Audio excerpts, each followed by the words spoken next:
Apple innovation ভুলে গেছে, আইফোনে কোনো নতুনত্ব নেই, টিম কুক ব্যবসা ছাড়া কিচ্ছু বোঝেন না, স্টিভ জবস যদি এখন থাকতেন অ্যাপেলের এই হাল হতো না। এগুলোই তো আমাদের অভিযোগ, আমরা তো এই সব কথাই সবসময় বলি। কিন্তু 2011 সাল অক্টোবর মাসে যখন স্টিভ জবস মারা যাচ্ছেন, সেই সময় অ্যাপেলের অবস্থা ছিল ভয়ঙ্কর খারাপ। অ্যান্ড্রয়েডের সাথে যুদ্ধ, অ্যাপেল তখন কিছুটা কোণঠাসা। তাদের টাকা পয়সাও সেই সময় যে বিশাল কিছু আছে, ব্যবসা হচ্ছে এরকমও নয়। অ্যাপেলের বিরুদ্ধে তখন 50টা মামলা চলছে। সেই সময় হাল ধরেছিলেন টিম কুক। তারপর সেই অ্যাপেলকে আজকে তিনি $3 ট্রিলিয়ন একটা কোম্পানি বানিয়ে ফেলেছেন। ব্যাপারটা তো এমনি এমনি হতে পারে না। টিম কুকের কোথাও গিয়ে তো কিছু যোগ্যতা আছে, কিছু গুণ রয়েছে। এই টিম কুককে স্টিভ জবসই তো নিয়ে এসেছিলেন অ্যাপেলে। আমরা একদিকে বলি স্টিভ জবসের দূরদর্শিতা ছিল, তাহলে সেই স্টিভ জবস যখন টিম কুককে এনেছিলেন তখনও তিনি নিশ্চয়ই কোনো দূরদর্শিতা দেখিয়েছিলেন। ব্যাপারটা কি হয়েছিল আজকে আমরা সেই নিয়ে আলোচনা করব। ভিডিও ভীষণই ইন্টারেস্টিং হবে, অনেক অজানা তথ্য জানতে পারবেন। ভিডিও ভালো লাগবে, লাস্টে গিয়ে একটা লাইকটাই করে দেবেন। চলুন না দেরি করে লাভ কি, আমরা শুরু করে দিই। সময়টা 1998 সাল, তখন অ্যাপেলের অবস্থা বেশ খারাপ, মানে 2011 সালের থেকেও অনেক খারাপ। তাদের রেভিনিউ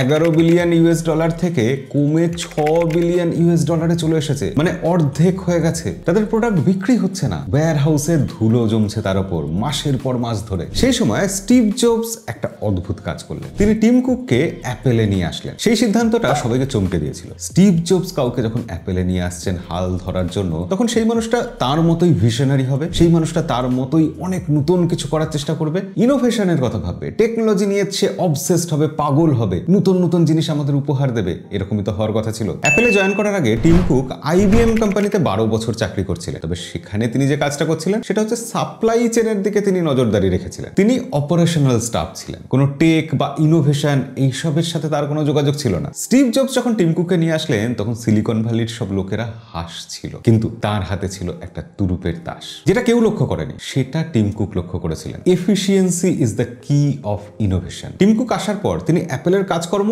রাতারাতি পাল্টে দিলেন। কয়েক মাসের মধ্যে অ্যাপেল ঘুরে দাঁড়ালো। কি করেছিলেন তিনি? অ্যাপেলের জিনিসপত্র যখন সাপ্লাই হতো, তার যে কাজকর্ম হতো, তাতে অন্তত 90 দিন, মানে 3 মাস সময় লাগতো। টিম কুক আসার পর সেই সময়টাকে তিনি নামিয়ে আনলেন মাত্র 5 দিনে। অ্যাপেলের ইনভেন্টারি মাত্র 5 দিনে। এই জিনিসটাই অ্যাপেলকে সেই সময় সবার থেকে আলাদা করে দিল। কিন্তু এটাই কি টিম কুকের সব থেকে বড় ইনোভেশন ছিল? না, টিম কুকের সব থেকে বড় ইনোভেশন ছিল আইফোনকে বোরিং করে তোলা। সবাই যখন প্ল্যান করছে, সবাই যখন ভাবছে, এই নিয়ে গবেষণা চলছে যে একেবারে বিপ্লব ঘটিয়ে দেওয়া যাবে এরকম নেক্সট প্রোডাক্ট কি আনা যায়, তখন টিম কুক মাত্র কয়েকটা বেসিক ব্যাপারের দিকে নজর দিলেন। প্রথমত, সাপ্লাই চেনটা তিনি অপটিমাইজ করে দিলেন। দ্বিতীয়ত, সাপ্লায়ারদের সাথে তিনি একটা স্ট্র্যাটেজিক পার্টনারশিপ তৈরি করলেন। অপারেশনাল প্রসেস যেটা হবে, সেই প্রসেসটার ব্যাপারে তিনি একদম নির্মম কঠোর হয়ে উঠলেন। সেখানে কোনো রকম সময় নষ্ট করা যাবে না। অর্থাৎ তিনি সাপ্লাই চেনের লোক ছিলেন, তিনি সাপ্লাই চেনের প্রোডাকশন, এই ব্যাপারটার দিকেই কিন্তু পুরোপুরি ফোকাস করলেন। আর তার সেই সময়ের এই ডিসিশনগুলোই কিন্তু অ্যাপেলের ভবিষ্যৎ নির্ধারণ করে দিল। টিম কুকের কাজকর্মের বিশেষত্বই হলো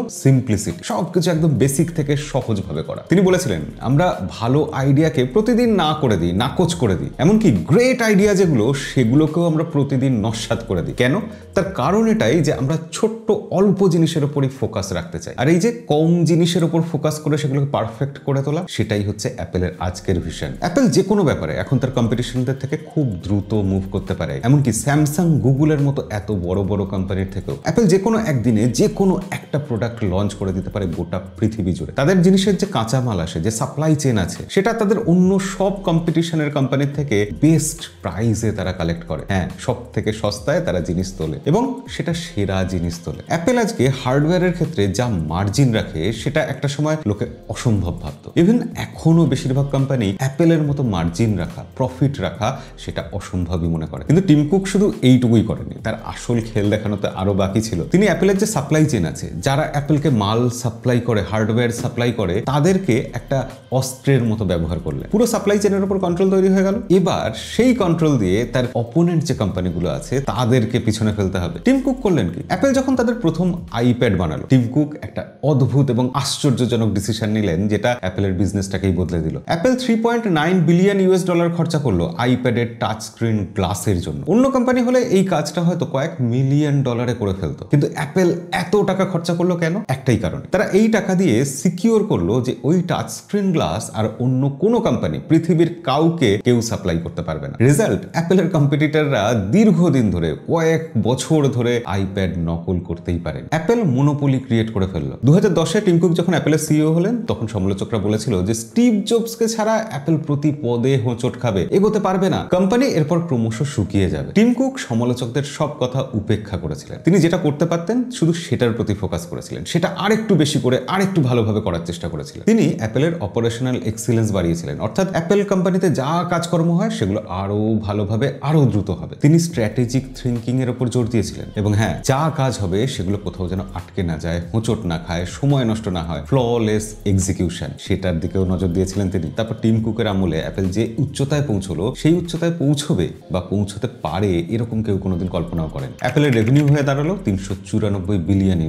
অ্যাপেলের প্রফিট মার্জিন রেকর্ড তৈরি করে ফেললো এবং এখন অ্যাপেল কোম্পানির মার্কেট ক্যাপিটাল $3 ট্রিলিয়ন বেশি। অ্যাপেল দুনিয়ার 1 নম্বর কোম্পানি। টিম কুক আসলে অ্যাপেলের সাথে কি করেছিলেন? তিনি বুঝেছিলেন যে ইনোভেশনের আসলে প্রয়োজন নেই, ব্যবসার জন্য যেটা প্রয়োজন সেটা হচ্ছে এক্সিকিউশন, কাজটা কিভাবে হচ্ছে। দ্বিতীয়ত তিনি এটা দেখিয়ে দিয়েছিলেন যে সবকিছুতে প্রথম হওয়ার দরকার নেই। আমরা প্রথম এটা বার করলাম, আমরা প্রথম 240 ওয়াটের ফাস্ট চার্জিং নিয়ে আসলাম, আমরা প্রথম 200 মেগাপিক্সেলের ক্যামেরা নিয়ে আসলাম, এইসব কিচ্ছু করার দরকার নেই, এগুলো শুধু লাক্সারি। যেটা দরকার সেটা হচ্ছে যা করব সেটাতে বেস্ট হতে হবে। টিম কুক স্টিভ জবস হওয়ার চেষ্টাই করেন। তিনি দেখিয়ে দিয়েছেন আজকের ব্যবসার দুনিয়াতে আইডিয়াটা তুলনামূলক সস্তা হয়ে গেছে, বরঞ্চ যেটা দামি হয়েছে সেটা হচ্ছে কিভাবে কাজটা হচ্ছে, সেই প্রসেসটা, সেই এক্সিকিউশনটা, কাজটা করে দেখানোটা। এই ব্যাপারে আপনার কি মনে হয়? টিম কুকের আপনি অ্যাপেল তো সফল হয়েছে, কিন্তু আমরা কি অনেক কিছু মিস করেছি? অবশ্যই কমেন্টে লিখে জানাবেন। ভিডিও ভালো লাগলে লাইক করতে ভুলবেন না। এরকম আরো ভিডিও দেখার জন্য আমাদের সাবস্ক্রাইব করে রাখবেন। দেখা হবে পরের ভিডিওতে। আজকের মতো বিদায়।